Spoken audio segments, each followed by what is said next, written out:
Makna ismuhu al-aziz. Ya, makna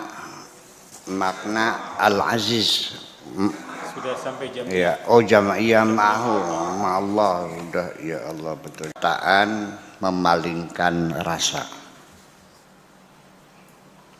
Sedangkan rasa yang dikatakan berpaling kepada berbagai rasa menjadi perbincangan. Rasa yang diperbincangkan menjadi ketertutupan berdasarkan ketentuan batasan definisi. Putusan kata-kata menjadi perdebatan dan kegaduhan. Sedangkan perdebatan dan kegaduhan merupakan penutup ketidakmungkinan dan keguncangan. Nama, sifat, dan perbuatan adalah hijab-hijab atas zat ketuhanan. Karena zat ketuhanan tidak dapat didefinisikan. Zat ketuhanan sangat terlalu tinggi dan tidak terbatas. Sedangkan nama, sifat, dan perbuatan bersifat keterbatasan. Nama itu tidak punya perbuatan pada zatnya sendiri. Semata disebut berbuat karena dilakukan zat Tuhan. Keadaannya tidak lebih seperti peralatan. Huruf di dalam surga adalah peralatan para malaikat. Membuat istana dan memancarkan sumber-sumber air, mencipta makanan dan minuman. Huruf sama dengan makom para malaikat, tidak melangkah lebih jauh dari batas yang telah ditentukan. Adapun manusia dapat melangkahinya, dapat keluar untuk mencapai makom pendampingan dan kesaksian terhadap zat ketuhanan yang sejatinya. Tuhan berkata kepada hambanya, huruf itu tidak punya kemampuan untuk menerangkan tentang dirinya. Bagaimana mungkin huruf dapat menerangkan tentang aku? Aku yang mencipta huruf. Sedangkan yang menerangkan huruf adalah huruf-huruf sendiri. Kucipta dari huruf berbagai nama, bahasa, dan ungkapan, supaya makhluk-makhluk alam semesta berbicara dengan menggunakan huruf. Akan tetapi akulah yang memerintahkan huruf. Aku di atas segala apa yang telah kucipta. Huruf tidak akan mampu menerangkan tentang aku dan mengungkap zatku.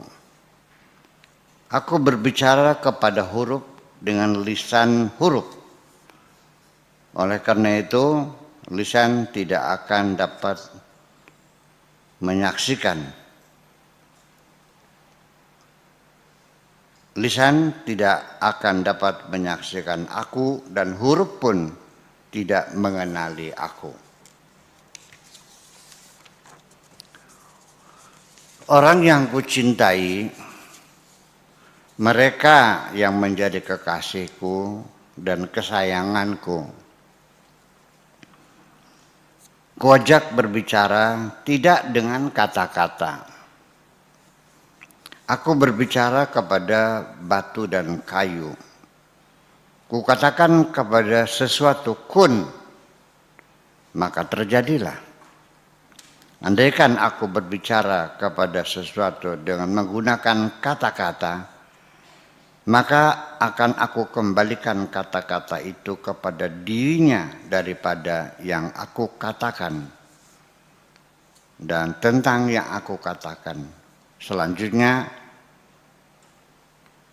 pasti akan bersembunyi karena telah terbalik. Selanjutnya tidak akan muncul pemerintahan, sarana, perbuatan, dan kekuasaan. Itu saja dulu, sebagian dulu. Ini mungkin kalimatnya nggak dimengerti ya? Nggak paham ya? Ya itulah bahasa. Nah itulah bahasa Sahanefri. Saya juga sudah pernah mendapatkan terjemahan, nggak tahu siapa menerjemahkan, orang mana, tapi Raidullah sudah menerjemahkan. Setelah saya baca, ya jauh berbeda. Tidak menyalahkan ya, tidak menyalahkan. Karena saya sendiri juga sama mengalami kesulitan untuk menerjemahkan kitab ini. Artinya saking dalamnya pemikiran, ya, imajinasi pengarang ini melanglang buana dan merantau sejauh mata memandang, sehingga kita menjadi kewalahan untuk mengikutinya. Tetapi kendati demikian saya mencoba untuk menerangkan ya sebisa-bisa saya, mudah-mudahan bisa dimengerti. Ya, oke, kita kaji teks aslinya. Al-harfu al-qawlu yasrifu ilal wajdi. Perkataan itu akan memalingkan, akan menjauhkan dari rasa.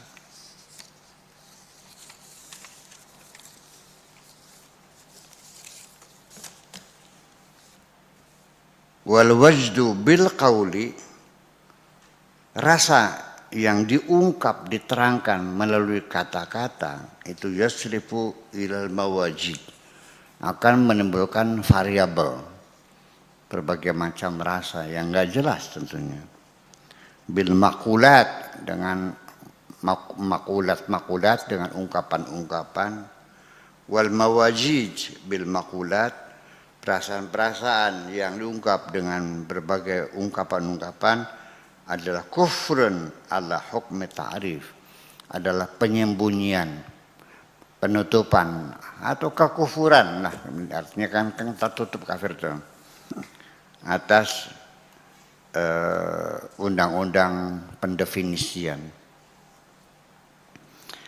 Ingin saya terangkan, ketika kita mengatakan sesuatu, menjelaskan tentang perasaan kita,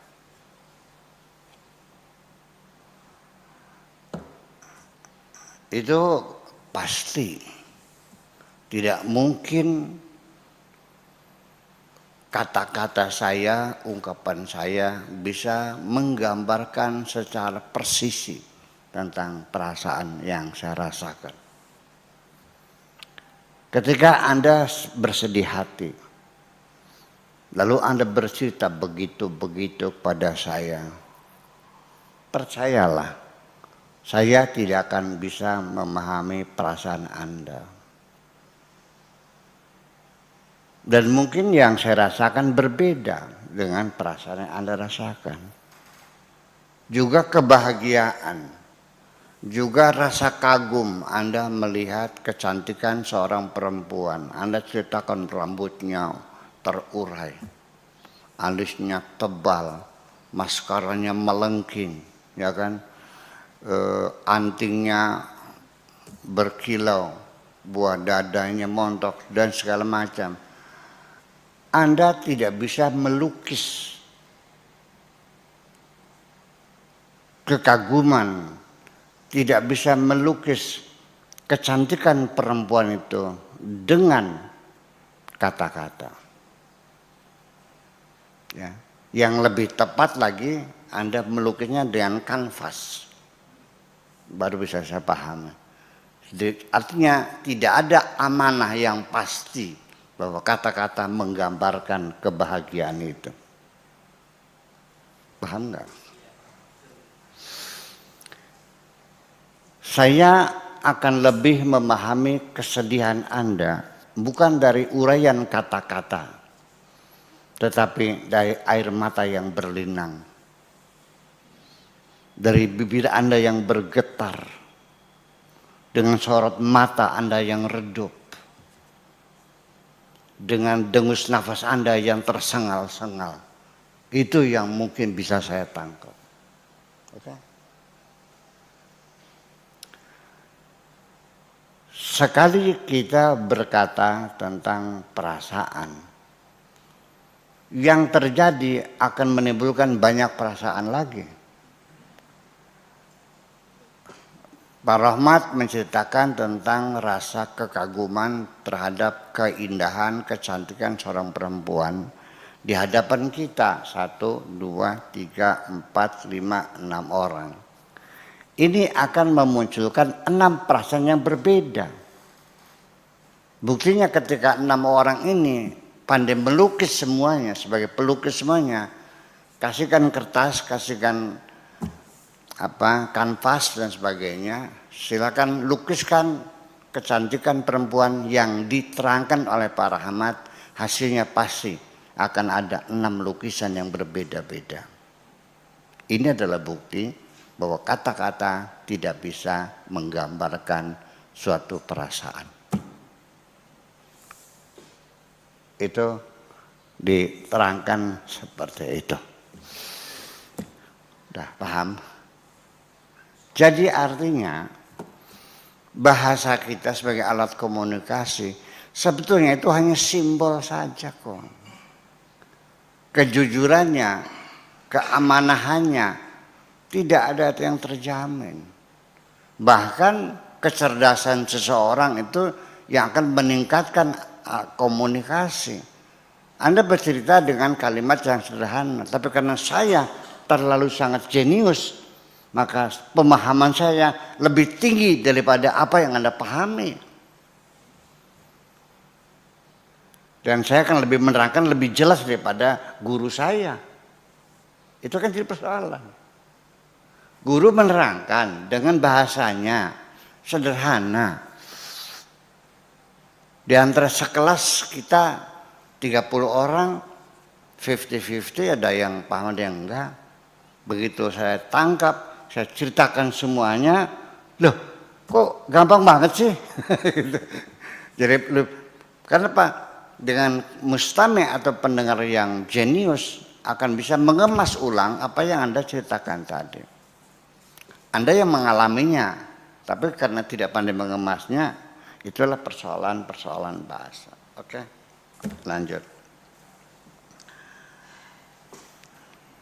Hukmul aqwal, putusan kata-kata, artinya kekuatan kata-kata. Wa hukmul jidal, adalah kekuatan perdebatan. Jadi kata-kata itu ya perdebatan. Namanya kata, huruf, kalimat itu masih dalam kondisi diperdebatkan. Ya, kita yang berbicara dalam bahasa Indonesia saja masih memperdebatkan satu istilah. Iya. Bahkan yang sangat esensial sekali dalam Undang-Undang Dasar 45, seorang presiden bisa dipilih 2 kali. Ternyata Bung Karno seumur hidup, Pak Harto 32 tahun. Dapat dipilih lagi. Kan begitu? Ya dipilih lagi. Itu diperdebatkan. Iya, Pak Harto pertama, boleh dipilih lagi. Setelah itu, ya boleh dipilih lagi. Setelah itu perdebatan. Itulah kalimat. Makanya diputuskan hanya 2 kali diperjelas. 1 kali periode selesai, boleh kedua kali. Ketiga kali nggak boleh. Baru ada kejelasan. Sekarang sudah muncul lagi akan isu-isu gosip ya. Akan 3 kali kan. Itu kan menjadi gaduh. Lah, masa wah ini mau gimana lagi. Itulah kalimat sifatnya selalu memungkinkan menjadi bahan perdebatan. Iya. Aku dan saya adalah penyebutan orang pertama. Tetapi juga orang masih mengatakan bahwa kata aku itu ada angkuhnya. Oh yuk ngomongnya pakai aku segala. Gue lah. Iya. Sebutan nama papi, mami itu juga kan kalau orang Betawi kan gedek banget. Kok menak banget sih. Nanya papi mana, mami mana. Tuh papimu lagi bakar terasi tuh katanya. Kayak orang gedongan aja loh. Jadi simbol-simbol sini juga tidak disepakati. Orang Betawi kan gedek juga. Panggilnya aja mami. Harusnya mami entet loh katanya. Bilang aja nyak. Babe. Nah seperti itu. Ya. Saya juga sama ketika tahun 60-an lah. Tahun 70. Kalau pulang ke kampung ke Tasmaya, ketika saya berbicara dengan bahasa Indonesia dengan mereka di kampung saya di Tasmaya, ditinggal pergi. Sambil mengatakan, "Bu, orang ngerti." Dianggapnya sombong. Lah, jadi masalahnya Pak, ya itu. Jadi bahasa juga menjadi bahan perdebatan. Jadi perdebatan, al-jidal ya, perdebatan. Ojel kata orang sininya. Wal balbal dan juga kekacauan, kegaduhan, balbala. Ya, kalau sininya balbalan lah. Balbalan itu artinya yang bolak-balik menjadi balbala itu jadi balbalan itu dari balbala itu. Wa hukmul jidal dan juga perdebatan itu balbal dengan kegaduhan itu hukmul mihal wa zilzal itu satu yang tidak mungkin dan akan menimbulkan keguncangan-keguncangan, pertengkaran-pertengkaran dan selanjutnya. Jadi tidak banyak orang bertengkar gara-gara menggunakan bahasa yang belum disepakati. Bagaimana kalimat itu bisa menerangkan aku kata Tuhannya? Ya, terserah engkau menulis dengan T besar atau T kecil Tuhan atau ya mau menyebutku ilahun atau Rabbun atau Allah dan sebagainya. Iya, apa sih bedanya ilah dengan Rabbun dengan Allah? Itu juga menjadi perdebatan panjang. Sampai lafzul jalalah saja, Allah alif lam saja kita urai lebih 1 tahun nggak selesai kok. Pernah saya mengkaji lafzul jalalah Allah itu 1 tahun nggak selesai. Ya. 1 tahun la, 1 tahun ilaha, 1 tahun illa, 1 tahun Allah. La ilaha illallah 4 tahun baru selesai. Iya, lanya lah apa? Isimnya mana? Iya, khobarnya mana? Enggak jelas, mesti pertengkarkan. Makanya para ulama bahwa isimnya ilah itu al-ma'budu bil haqqi. La ilaha al-ma'budu bil haqqi. Itu juga berbeda-beda, seperti itulah kurang lebih. Udah paham?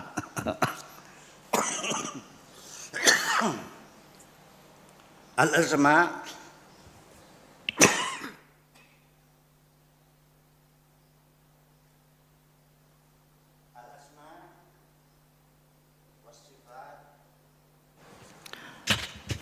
al-asma wa sifat wal af'al hujubun.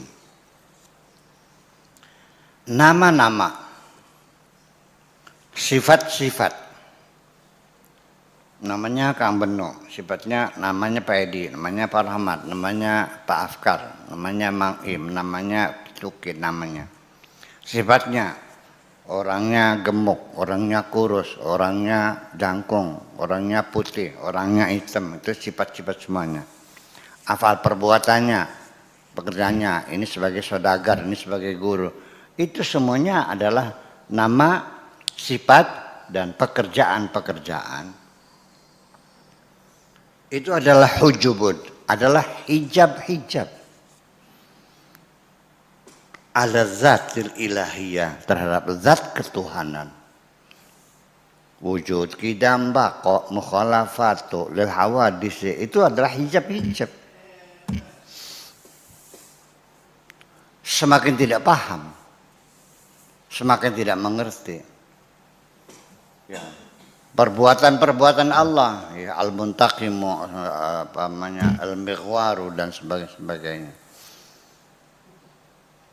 Semakin tidak paham.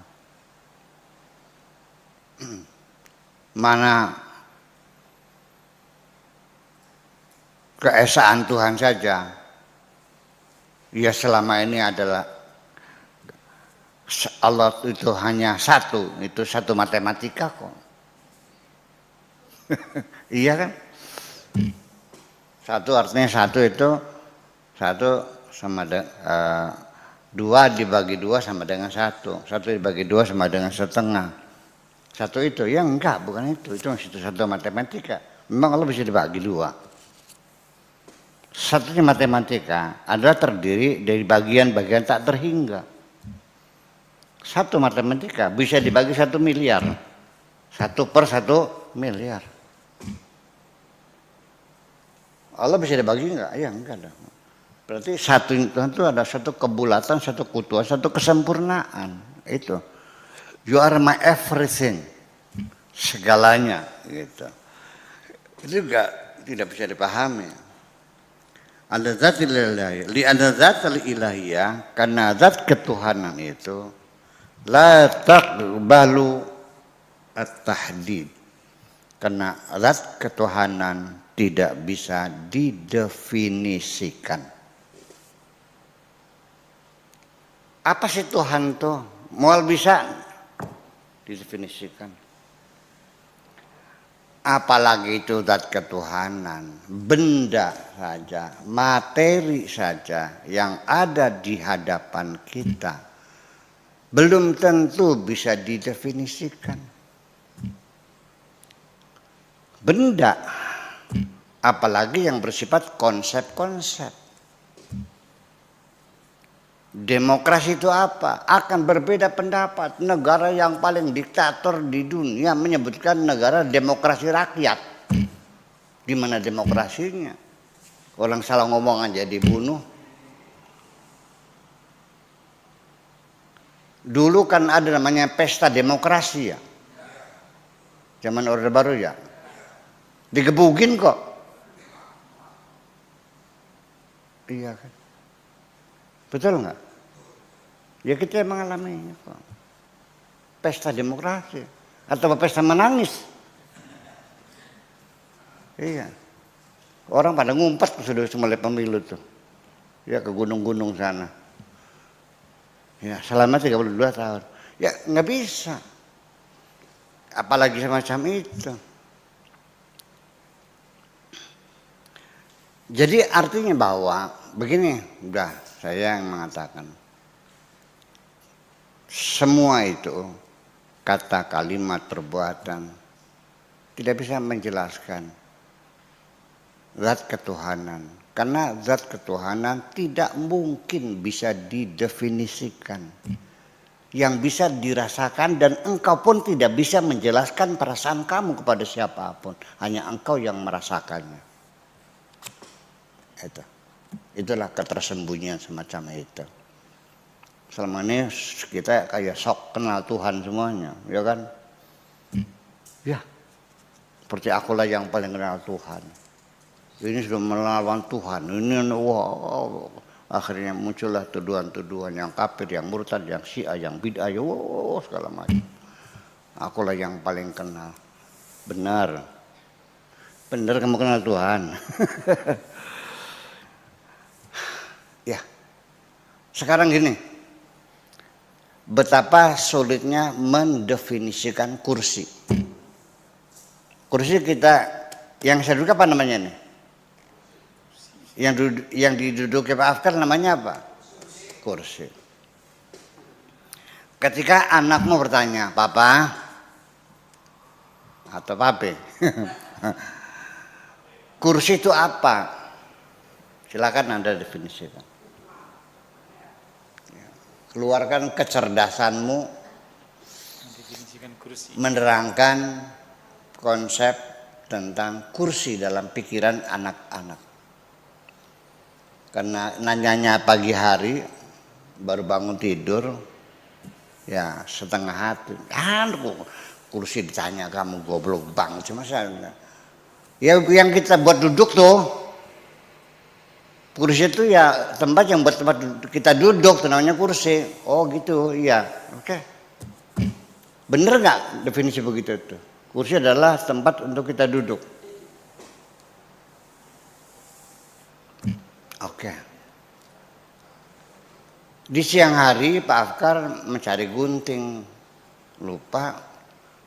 Tadi pagi seingat dia dimainin sama Ilmi, sama anaknya laki-laki itu, lagi gunting-gunting kertas. Akhirnya Ilmi, mana gunting? Tadi pagi kamu mainan, iya.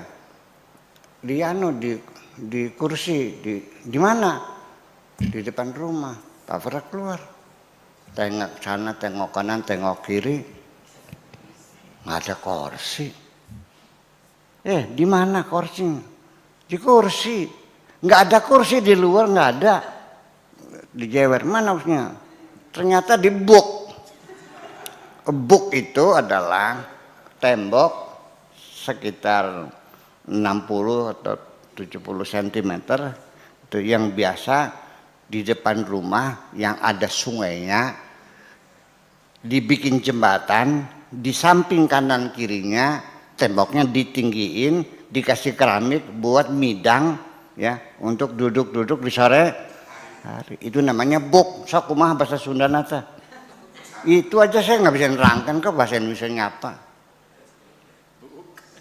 Buk. Buk juga. Ya udah bahasa Indonesia buk, udah resmi bilang sama KBBI. Oh, itu namanya buk. Saya nggak tahu namanya dalam Indonesia apa. Nah ini ketika kenapa Hilmi anaknya Pak Afkar menyebut buk itu sebagai kursi, siapa yang salah? Pak Afkar. Karena dia mengatakan kursi itu tempat untuk duduk, artinya sesuatu atau alat untuk duduk. Dan Hilmi melihat tiap hari banyak orang duduk di situ. Ini premisnya kan begitu. Kursi adalah alat untuk duduk. Setiap hari banyak orang duduk di atas buk. Berarti? Bukanlah kursi. Oke. Akhirnya Pak Afkar mengakui kekeliruan. Saya salah mendefinisikan kursi. Ingin diberikan definisi yang lengkap supaya jangan keliru. Akhirnya dikatakan, Hilmi, kursi itu adalah perabotan rumah tangga yang dibuat dari kayu, berkaki 4 dan gunanya untuk duduk. Wah, dengan bangganya aku sudah menjelaskan kursi secara mendetail dan gamblang. Saya ulangi lagi. Perabotan rumah tangga yang dibuat dari kayu, berkaki 4, gunanya untuk hebat kita. Ternyata di sore hari banyak tamu, kurang kursi. Suruh ngambil kursi di kamar tidur, di pojok. Ada 5 biji mah kursi plastik. Hilmi sudah ngambil kursi di kamar, masuk keluar lagi, nggak ada kursinya, papa. Itu numpuk, nggak ada, nggak percaya, bilang nggak ada. Jewer lagi, itu apa? Itu kan plastik. Di mana kesalahan Anda? Karena Anda menyatakan terbuat dari kayu. Di hari yang lain gitu, kurang kursi juga, sudah ngambil kursi, memang dari kayu, tapi kakinya 3. Dia konsekuen, itu bukan kursi, karena kursi kata papa kakinya 4. Mendefinisikan kursi saja setengah mati, apalagi mendefinisikan Tuhanmu. Udah paham? Mesti dijelaskan secara gamblang semuanya. Ini kalimatnya seperti itu. Ya, kalau nggak terangin apa nggak paham kan? Ini, itulah semacam itu. Al-asma, dari mana itu? Adzatul ilahiyah fi surafatil uluwi, karena zat ilahiyah itu sangat terlalu tinggi sekali yang tidak terjangkau ya oleh pikiran manusia, oleh kata-kata. Wa tajrid, dan juga terbebas, terlepas, mujarrad, itu tidak terikat, tidak tergantung apapun juga. Ya, wal asma was sifat wal afal, sedangkan nama, sifat dan perbuatan adalah tanazzulat, adalah degradasi, ya selalu bergeser, selalu berubah. Maknanya selalu berubah. Kita banyak menyaksikan terma dalam bahasa kita, dalam kehidupan sehari-hari. Banyak yang hilang kok istilah. Zaman dulu pernah ketika menyatakan sesuatu yang tidak sepakat itu buset loh. Sekarang udah nggak ada kata buset. Masih ada. Di mana buset? Itu mah Bang Hermanto dalam film Toha Pahlawan, pahlawan. Hah? Iya, buset loh. Sekarang udah nggak ada. Politikus juga udah nggak ada. Politikus. Sekarang udah ada lagi jambanisasi, misalnya hilang kan udah, plesterisasi kan, pipanisasi kan, hilang lagi. Itu kan musiman, bergeser. Masa restoran sih, restorasi, lagi demam sasi-sasi, restorasi kan pemugaran, restorasi Candi Borobudur itu. Candi Borobudur itu restorasi Candi Prambanan yang rusak diperbaiki, ditambah yang lain namanya direstorasi. Itu dari UNESCO, ya yang dibantu oleh UNESCO. Itu restorasi. Ini restorasi restoran. Betul enggak? Ya itu bahasa. Sering kalah mengalah gitu. Ya termasuk juga ucapan-ucapan itu juga diukur dengan usia, dengan tempat, segala macam. Tadi saya katakan, saya dan aku, lebih sopan bilang saya daripada aku. Aku itu berarti kesombongan.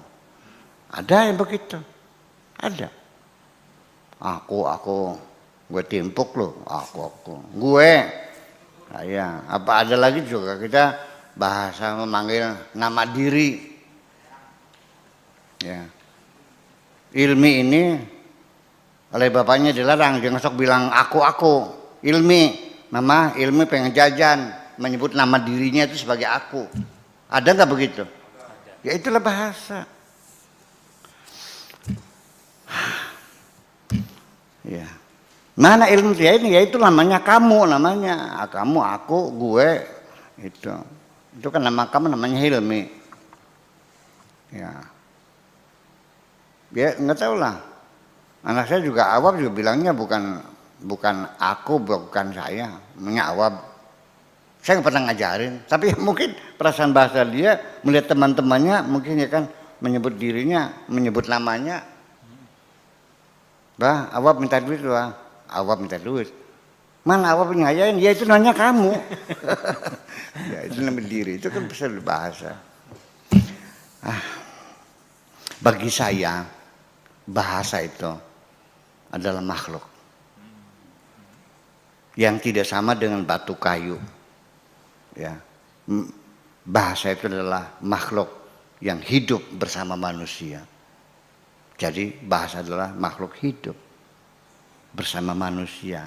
Kalau manusianya maju, bahasanya maju. Kalau manusianya peradabannya hancur, bahasanya hancur. Kalau manusianya hilang, bahasanya hilang. Maju berkembang bersama manusia. Bagi saya seperti itulah. Ya bukan bagi saya, dari dulu banyak yang mengatakan begitu kok. Ya. Al-asma la fi'la laha. Isim itu tidak punya perbuatan. Isim, nama itu tidak berbuat. Namanya taswirul afkar. Maknanya apa? Melukis pemikiran. Jadi merekonstruksikan pemikiran. Apakah orang yang namanya taswir afkar itu setiap hari beraktivitas melakukan rekonstruksi pemikiran-pemikiran manusia? Boro-boro nggak pernah mikir kok. Tahunya makan aja, makan tidur lagi. Iya. Rahmat, mananya kasih sayang rahmat. Apakah dia punya kasih sayang semua orang dia cintai semuanya? Apakah betul dia tidak membenci siapapun, semuanya hanya cinta dan cinta? Ya kan begitu. Kalau Edis siapa? Ya bisa jadi singkatan dari ejakulasi dini. Hore mah. Iya, nyatanya enggak perkasa kok. Nah itu, jadi bahasa itu, nama itu tidak menunjukkan satu perbuatan. Nah, kecuali saya, Abdus Syakur, hamba yang selalu bersyukur. Iya, saya selalu bersyukur malah. Guyon mah berguru aja nih mah. Iya, saya berdoa mudah-mudahan saya selalu bersyukur saja. Tetapi sama sekali nama itu tidak berbuat dan tidak punya perbuatan, hanya sebagai simbol aja. Jadi nama itu tidak menunjukkan perbuatannya. Nama itu diberikan, mau cocok mau tidak, mau pantas mau tidak. Yang jelas jebret kasih nama karena tujuannya untuk membedakan dari yang lain. Ini namanya apa? Bullpen. Kalau ini sama-sama buat nulisnya kok. Ada lagi namanya potlot. Ada lagi namanya kuas. Semuanya kenapa dibedakan? Ya diberi nama berbeda supaya kita bisa membedakan.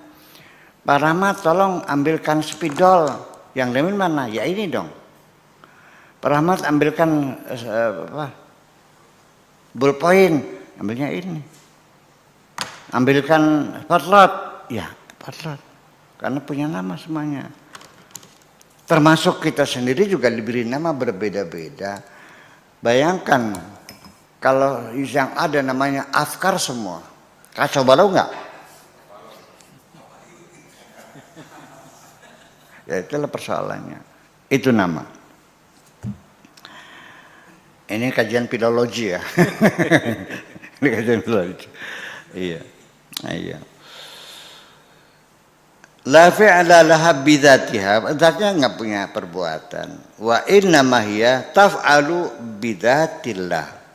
Jadi asma-asma Allah sendiri itu bisanya berbuat itu karena dilakukan oleh Tuhan juga, oleh Allah juga. Nama itu sendiri tidak bisa berbuat apa-apa. Iya.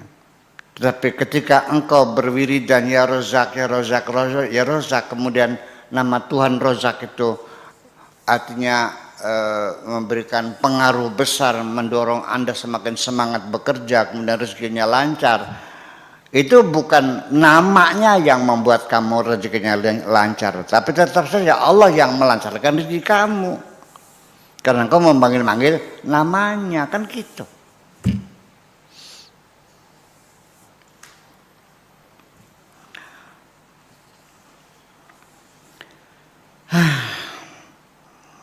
Wa inna masya'nuha ya sya'nul adawat wal ala. Jadi ya posisinya keadaannya asma itu tidak lebih seperti alat, seperti perabotan. Iya, golok itu untuk menebangi ranting-ranting motor. Iya, goloknya tidak bisa berbuat kecuali ada yang megang manusia. Pisau itu untuk menyembelih ayam. Ya tidak mungkin pisau itu berjalan sendiri. Itu hanya alat saja. Jadi nama itu hanya sebagai satu alat sesungguhnya. Perabotan saja yang akan dipakai. Itu. Wal hurufu fil jannati, huruf-huruf yang ada di sorga nanti adalah adawatul malaika, adalah alat malaikat.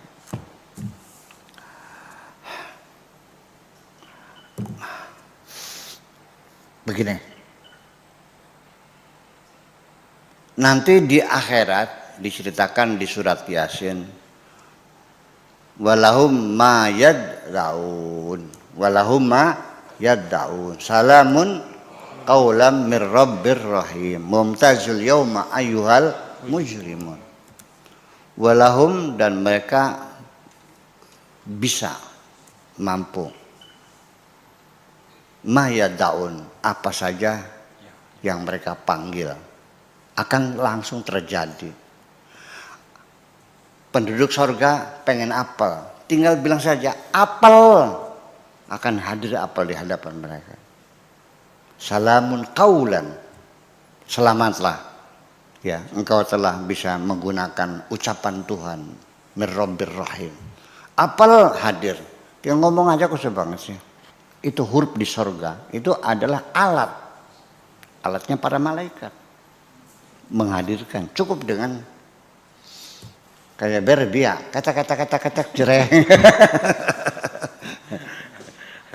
Gitu. Semuanya ada. Wa mutazil yauma ayyuhal mujrimun. Udah ada watul malaika. Tabni bihal qusur. Dengan huruf-huruf itulah istana jereng jadi istana. Wa tufajjirul yanabi', dan juga membuat mata sumber air jeng datang. Wa takhluqul ma'aqil, ya, sambal goreng jadi goreng. Masyarib minuman Coca-Cola, datang Coca-Colanya, tinggal dengan huruf itu aja. Jadi ya dengan huruf Allah sendiri ketika menghendaki sesuatu, ya tinggal mengatakan kun dengan kaf dan nun, kun, maka terjadi, kun jadi. Nanti kita diskusikan lagi.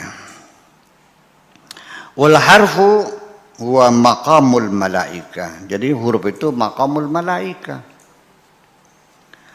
La tastati'u an tatajawazahu, yang tidak bisa melebihinya. Malaikat dalam keterbatasannya sama saja. Amal insan, tetapi manusia, fayastati'u an yatajawazahu, manusia bisa melebihi itu. Manusia punya potensi yang jauh lebih hebat daripada malaikat. Makanya malaikat disuruh bersujud kepada manusia, karena Allah telah memberikan kehebatan pada diri manusia. Sedangkan kamunya ketemu malaikat aja merasa bangga. Kamu itu jenderal, malaikat itu kopral. Mana mungkin ada jenderal senang ketemu sama kopral? Masa punya khodam katanya merasa bangga, sinten. Mending khodamnya khodam para rajam, khodam jin gorong-gorong lagi, yang bikin repot aja. Saktinya tidak, minta makan tiap hari lagi. Ngaco kamu mah. Udahlah, nggak usah cari kesaktian lagi lah. Ya bener aja dah, ya. Bener, hebat kamu, itu aja kok. Itu. Wa yakhruju minhu liyasila ila maqamil jiwari wasyuhud. lidzatil ilahiyatil khalisah. Manusia mampu keluar, ya, mencapai maqam al-jiwar, maqam pendampingan, akan berdampingan dengan Tuhannya. Wasyuhud, dan maqam bisa menyaksikan Tuhannya, lidzatil ilahiyati al-khalisah, zat ilahiyah yang sejatinya. Yaqulu Allahu li 'abdihi, ya. Masih lanjut ya. Tuhan berkata kepada hambanya, al-harfu ya'juzu an yukhbira an nafsihi. Huruf itu sendiri tidak bisa menceritakan, menguraikan tentang dirinya sendiri. Fa kaifa yukhbiru anni? Bagaimana huruf bisa menceritakan aku, kata Tuhan. Huruf sendiri tidak bisa menerangkan dirinya, apalagi akan menerangkan aku, kata Tuhannya. Gimana lagi ya?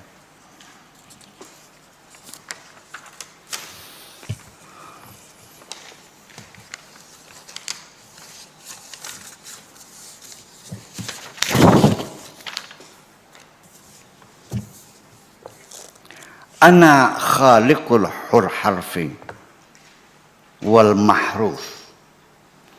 Aku yang mencipta huruf dan mahruf. Tanda kutip, ma yukhbaru anhu al harf. Artinya, aku yang menciptakan huruf dan aku yang menciptakan simbol-simbol bagi huruf. Artinya bahwa simbol-simbol huruf sendiri pun tidak sama dari satu bangsa ke bangsa yang lain. Sengaja dicipta berbeda-beda.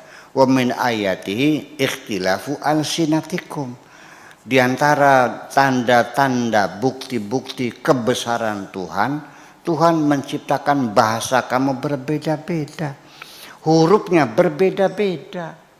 Kita di Jawa hurufnya anacaraka, data sawala, pada jayana, mangga batanga. Di Inggris beda lagi, A, B, C, D. Di Arab alif, ba, ta, tha. Di bahasa Ibrani alif, bet, gemal, dalet. Di Perancis beda lagi. Sampai huruf-huruf yang di Arab nggak ada di Indonesia, akhirnya disimbolkan dengan dua kata.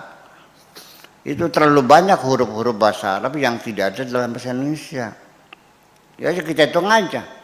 Alif ada, A ya. Ba, B. Ta, Fa, Jim, ada, J. Ha, kho, dal, zal, ro, zai, sin, shin, sob, bod, to, dha, ain, ghin, fa, qaf. Iya. Simbol-simbolnya juga beda kok. Nah, ketika kita melambangkan suara daripada huruf menggunakan dua huruf, itu berarti aslinya tidak ada. Makanya jangan disalahkan kalau orang menyebutkan madrasah tesanawiyah. Tesanawiyah. Karena TS kan. Padahal maksud kita sebagai fa, ya, jukung yang titik 3, madrasah sanawiyah. Karena nggak ada, berat orang Indonesia mengatakan sanawiyah. Orang sudah aja menyebut nama Tuhan yang nggak bisa Allah, Gusti Allah. Tinggal nyuwun bae ka Gusti Allah. Iya. Orang Jawa juga sama. Gusti Allah. Sampai Tuhannya saja penyebutan namanya enggak sama.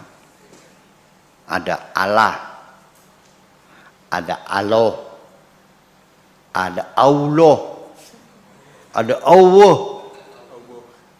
ada Allah.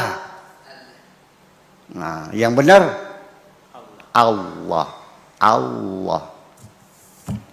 Berat banget ucapannya kan. Bus pangeran belah. Angel-angel sama aja lah itu. Nah itu ini perlu diurai. Ini kalau nggak diurai nggak paham nih ini. Nggak paham.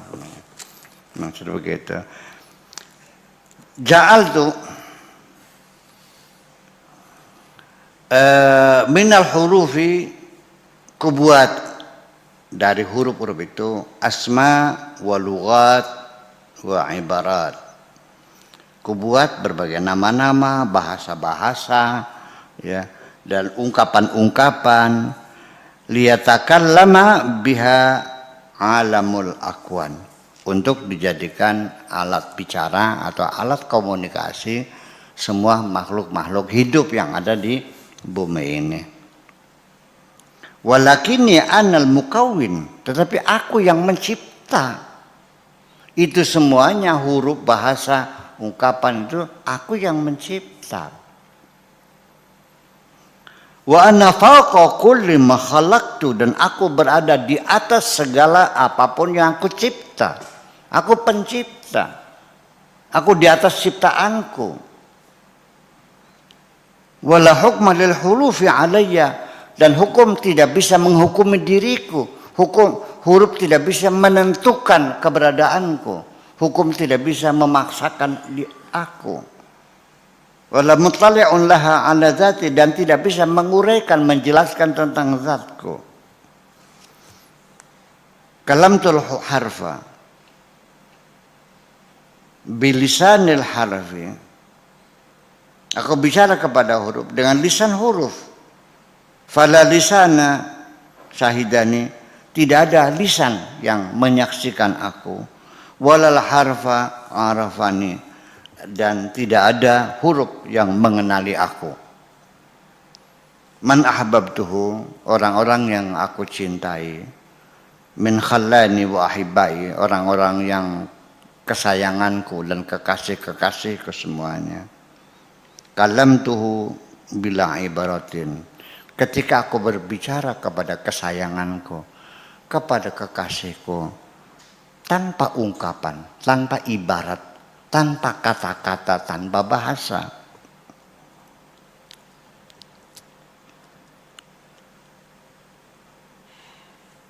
Faqatabahul hajaru wal madaru, berbicara dengan batu dan kayu tanpa kata-kata. Wa qala li syai', dan Allah mengatakan kepada sesuatu kun, tinggal mengatakan kun.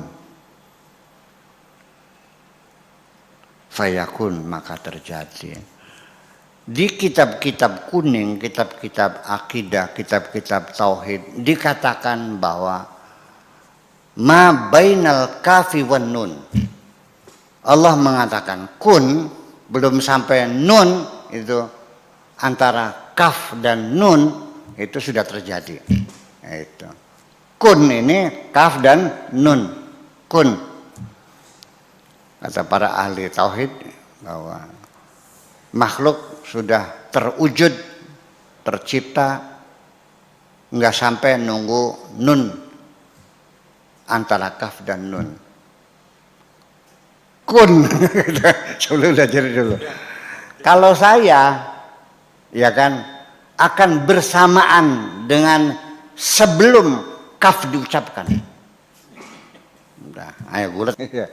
Kun sudah jadi, bukan di antara kaf, tapi bersama dengan kaf itu sendiri. Kun sudah setelah itu. Nono kesempurnaannya aja sebenarnya. Ya, lebih cepat dari itu, tanpa jeda waktu. Ini kalimat semacam ini perlu diurai ya. Sampai dengan hal-hal yang ini. Sudah, kan inna ma'al usri yusra. Sekarang kamu sedang menghadapi kesulitan, udah percayalah nanti juga akan datanglah kemudahan itu, nanti juga. Jadi dikiranya kesulitan nongol, nanti kemudian kemudahan datang. Tidak, bersamaan. Bukan kesulitan nongol baru kemudian setelah itu, tidak, bersamaan.